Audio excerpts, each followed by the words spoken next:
អ្នកនរគ្នាវីដេអូនេះខ្ញុំមកនិយាយរឿងដែរខ្ញុំចូលត្រង់អូលីអ្នកនរគ្នាឥឡូវនឹងពាក្យហ្នឹងគឺមានជាការ fan មានជាការគ្នាខ្ញុំមានជាការបងអ្នកសាបងថានេះនៅបងត្រាមានជាការយុទ្ធប្រាប់អូលីថាហៅចាក់ហុកធ្វើឲ្យខ្ញុំឆ្កោះឆ្កៀខ្ញុំធ្វើឲ្យតំណែងតំណងហើយនឹងកូនមានជាការប្រែស្រាមានជាការអូលីក៏មានខ្ញុំប្រដកខ្ញុំចោលឲ្យគេថាខ្ញុំគ្រប់ស្រឡាញ់គេខ្ញុំស្រឡាញ់ខៃអ្នកនរគ្នាដោយសារពីណាគេដោយសារតែសាច់ឯងណាយើងគ្រប់សាច់ឯងហ្នឹងយើងនិយាយលេងឲ្យតែគេបើគេស្រឡាញ់ដែរគេមិនព្រមបានពីសំដីយើងនិយាយអញ្ចឹងក៏គេទៅឆ្កាត់ឆ្កោះឆ្កៀនេះយើងហ្នឹងចង់និយាយថាចេះ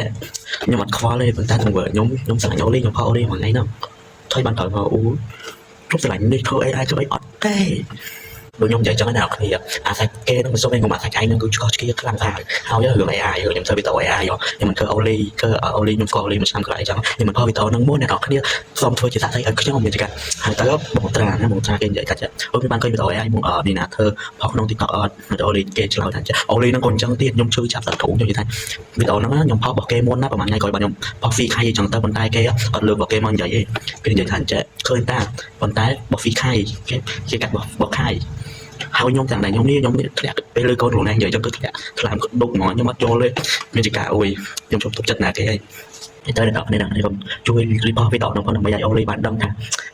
អ្វីដែលគេនិយាយប្រាប់អូលីមិនមែនជាការពិតទេការពិតទៅខ្ញុំស្រឡាញ់អូលីខ្លាំងណាស់បើមិនស្រឡាញ់មិនស្រឡាញ់ដល់មួយឆ្នាំកន្លះទេអូលីត្រូវចាំថាខ្ញុំមួយឆ្នាំកន្លះគេត្រឹមតែជាមួយឆ្នាំទេអញ្ចឹងកុំសូវយកចិត្តទុកដាក់លើគេពេលខ្លះទៅពីសម្ដីហ្នឹងគឺគេឈ្នានីសយើងគេឃើញ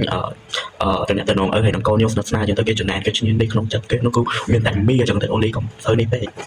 ពេលចឹងក៏គ្រូដែរតាអាសាច់ឯងហ្នឹងគឺសាហាវខ្លាំងក៏និយាយអីតិចអីយូរយកទៅប្រាប់អូលីតែអត់មានមើលទង្វើគេថាគេនឹងស្រឡាញ់អូលីកម្រិតណាគេឡើងមួយឆ្នាំកន្លះក្នុងឯងទៅមួយឆ្នាំប៉ុន្តែមិនជួបការឆ្កោះឆ្កៀវតំណែងគេអុយហត់ម៉ែហើយជាសម្ដីគេអត់មើលពីទង្វើខ្ញុំមកថ្ងៃដែលធ្វើទៅកាន់គេខ្ញុំអន់ចិត្តខ្ញុំក៏ចេះអន់ចិត្តតែអូលីហើយក៏ខ្ញុំដាក់ខ្ញុំឲ្យទៅសឹកថាអូខ្ញុំចង់ស្រឡាញ់គេខ្ញុំទៅស្រឡាញ់ខៃអូខ្ញុំស្រឡាញ់ខៃហើយខ្ញុំស្រឡាញ់យើងព្រោះយើងជាកូនខ្ញុំតាំងពីដំបូងមកហើយខៃក៏ខ្ញុំចាប់ទុកជាក្រៅអញ្ចឹងតែប៉ុន្តែ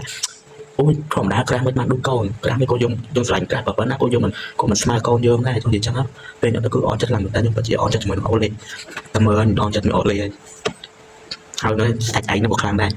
បងខារីបងរក្សាឲ្យបងត្រា3នាក់ហ្នឹងអ្នកទាំងអស់គ្នាគឺមានការគ្នានេះខ្ញុំមួយថ្ងៃគ្រប់ពេលវេលាខ្ញុំតាំងពីខ្ញុំអន់ចិត្តជាមួយនឹងអូលីខ្ញុំអន់ចិត្តខ្លាំងមែនតើពេលដែលជឿសំដីអ្នកដទៃអត់ជឿខ្ញុំអត់ជឿទុកចិត្តលើខ្ញុំគេគិតថាខ្ញុំនឹងជប់ខ្លាចគេ